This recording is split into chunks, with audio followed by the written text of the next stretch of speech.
Hello everyone.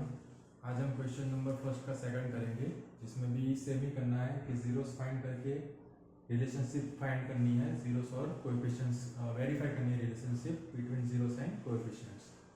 तो सबसे पहले ये पॉलिनोमियल दिया है, क्वाड्रेटिक पॉलिनोमियल 4x² - 4x + 1। तो सबसे पहले क्या कर लेंगे कि कोएफिशिएंट्स लिख देंगे कि a की वैल्यू क्या होगी, s² का कोएफिशिएंट। यहाँ पे वेरिएबल x s है, x की जगह पे लेटर को भी हो सकता है वेरिएबल। तो s² का कोएफिशिएंट क्या होगा, a की वैल्यू क्या है, s² का कोएफिशिएंट क्या है 4, s का कोएफिशिएंट -4, नेगेटिव हो तो लिखो, ठीक है, -4। c कांस्टेंट वैल्यू 1, ठीक है। तो सबसे पहले कोएफिशिएंट्स लिख देंगे, फिर क्या करते हैं a और c का मल्टीप्लिकेशन। तो a और c का मल्टीप्लिकेशन, a 4 इंटू c की वैल्यू क्या है 1, ओके। तो 4 1 जा 4 ही होगा, ठीक है। तो a और c का मल्टीप्लिकेशन करो, जो वैल्यू आए उसके ऐसे फैक्टर निकालो जिसका सम किसके बराबर होना चाहिए, b के बराबर। b यानी कितनी वैल्यू है -4। और c की वैल्यू जब पॉजिटिव हो तो क्या करते हैं, दोनों फैक्टर्स की साइन क्या आएगी, सेम आएगी, ठीक है। c की वैल्यू जब भी पॉजिटिव हो तो दोनों फैक्टर्स की साइन सेम आएगी, किसके जैसे आएगी, b के जैसे। तो b की साइन क्या है माइनस, तो दोनों क्या होंगे माइनस फैक्टर्स। और 4 के ऐसे फैक्टर लाना है जिसका सम क्या आना चाहिए 4 -4। साइन तो लिख दिया, तो सम 4 आना चाहिए और मल्टीप्लीकेशन 4 आना चाहिए, तो 2 2 जा 4 ही होगा, ओके। तो -2 - 4 हो जाएगा और माइनस माइनस प्लस 2 2 जा 4। तो ये क्या हो गया, इसके फैक्टर कर दिए, ठीक है। 4 के फैक्टर, मतलब इस मिडिल टर्म को स्प्लिट कर दिया। वेरिएबल s है इसलिए इसको s के फॉर्म में लिख देंगे, ओके। नाउ 4s² - 4s यहाँ पे लिखते हैं कि 4s² - 4s + 1 इसके बराबर क्या होगा, first and last term as it is रहेगी। तो 4s² और +1 एज इट इज लिख देते हैं। मिडिल टर्म जो है उसको स्प्लिट करके ये दो टर्म में हमें लिखना है, ये दो टर्म्स में -2s - 2s, ओके।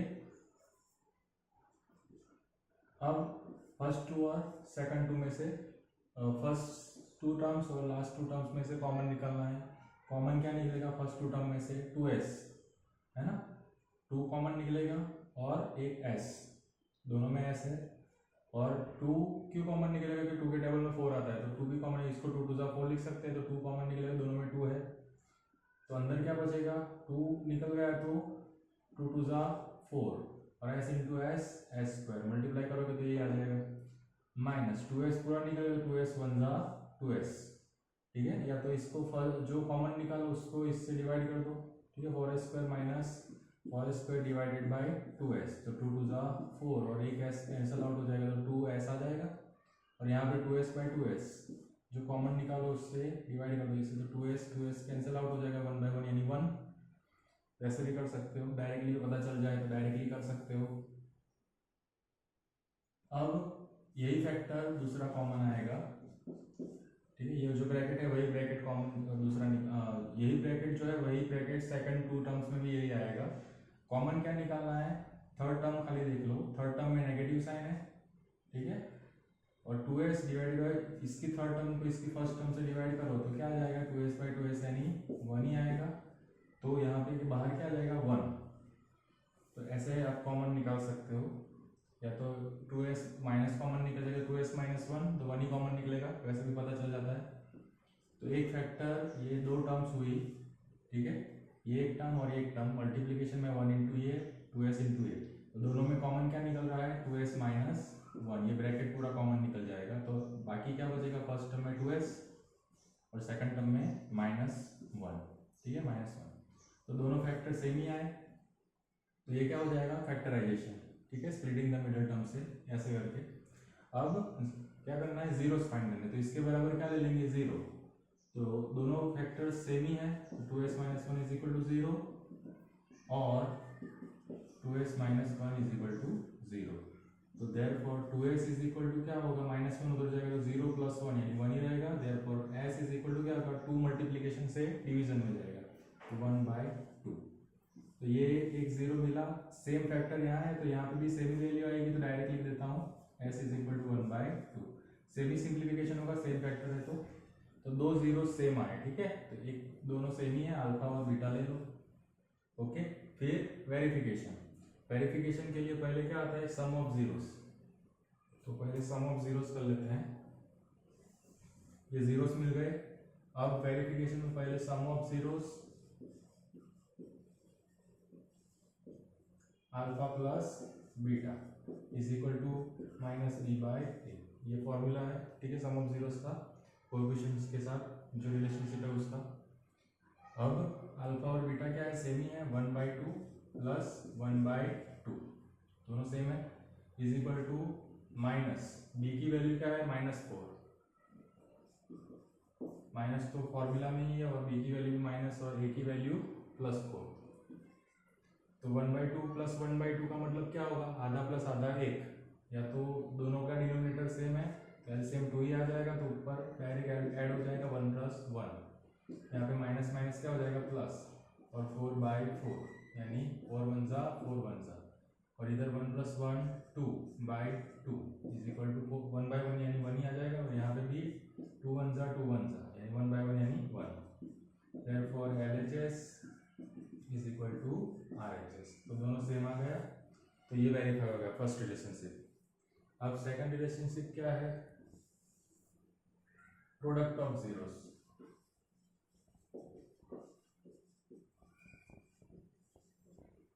वो क्या था, अल्फा इंटू बीटा, उसका फॉर्मूला क्या है, C/A। तो इन दोनों का मल्टीप्लीकेशन होगा 1/2 into 1/2 is equal to C की वैल्यू क्या है 1 और ए की वैल्यू 4। तो यहाँ पे क्या होगा, क्रॉस में या ऊपर नीचे कुछ कॉमन फैक्टर नहीं है, इसलिए कैंसिल आउट कुछ होगा नहीं, है ना। तो डायरेक्टली ऊपर ऊपर मल्टीप्लाई हो जाएगा, 1 1 जा 1 और 2 2 जा 4 इज इक्वल टू 1/4 ही है, तो दोनों सेम आ गया, therefore LHS is equal to RHS। तो ये रिलेशनशिप भी क्या हो गई, वेरीफाई हो गई, ठीक है। तो ऐसे करके पहले जीरोस फाइंड करने हैं, middle term, splitting the middle term. इसमें एक और तरीका भी है।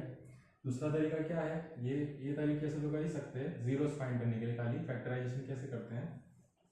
दूसरा तरीका ये है कि आइडेंटिटीज यूज करो, एल्जेब्रिक आइडेंटिटीज। दूसरी आइडेंटिटी है a - b whole square is equal to a square minus 2ab plus b square. तो इसको हम ऐसे भी रिप्रेजेंट कर सकते हैं, उसमें क्या a और b पहले मिल जाने चाहिए। तो इसमें जो है 4a square minus 4s plus 1, तो a स्क्वायर और b स्क्वायर मतलब a फाइंड कर लो पहले, ये किसका स्क्वायर है, तो 2s का है ना, 2 का स्क्वायर 4 और s का स्क्वायर s²। इसमें लास्ट टर्म भी पहले लिख दोगे, प्लस b स्क्वायर क्या है, 1 का स्क्वायर 1 ही होगा, तो 1 का स्क्वायर लिख सकते हैं, ठीक है। तो 1 का स्क्वायर 1 स्क्वायर लिख दिया। अब बीच में क्या है, -2ab, अभी ये 2s वो क्या हो जाएगा, a का स्क्वायर है ना, तो 2s का स्क्वायर यानी ये a मिल गया, और b का स्क्वायर यानी 1 का स्क्वायर यानी 1 क्या है b, तो बीच में क्या हो जाएगा -2, a क्या हो जाएगा 2s और b 1, ठीक है। तो वही सेम टर्म आ जाएगी कि 2 2 जा 4 1 जा 4 और s 4s आ जाएगा। तो डायरेक्टली क्या हो जाएगा, इसके बराबर क्या लिख सकते हैं, ये a - b होल स्क्वायर, तो a क्या है 2s और माइनस b क्या है 1 होल स्क्वायर, तो इसको स्क्वायर इसलिए दो बार लिख सकते हैं, 2s - 1 2s - 1। तो अलजेब्रिक आइडेंटिटी के तरीके से भी ये दो फैक्टर्स ऐसे मिल जाएंगे, ये रहा, ठीक है। ये स्प्लिटिंग द मिडल टर्म से हमने फाइंड किया। अलजेब्रिक आइडेंटिटी ये यूज करोगे तो इसमें ऐसे यूज करके इसके फैक्टर ऐसे भी निकाल सकते हो, ठीक है, क्योंकि इसके बराबर ये आ रहा है, a - b होल स्क्वायर के बराबर ये आ रहा है, इसलिए इसका सिंप्लीफिकेशन, ठीक है। तो ये दो फैक्टर मिल गए, फिर तो सेम जीरो ऐसे फाइंड कर लेना, तो ऐसे भी कर सकते हो या तो ऐसे भी, दोनों के फैक्टर्स पहले फाइंड कर लो फिर जीरोस, और फिर तो ये या तो ये तरीका स्प्लिटिंग द मिडल टर्म और अलजेब्रिक आइडेंटिटी, इसमें दोनों का यूज कर सकते हो, ठीक है। क्वाड्रेटिक पॉलिनोमियल ऐसा दिया है इसलिए, तो ये या तो ये, फिर यहाँ से तो सेम ही है, फिर ये फैक्टर मिल जाए, फिर जीरो फाइंड करो और वेरिफिकेशन। तो होप्स आपको ये क्वेश्चन अच्छे से समझ में आया हो। अब नेक्स्ट क्वेश्चन नेक्स्ट वीडियो में करेंगे। Thanks for watching.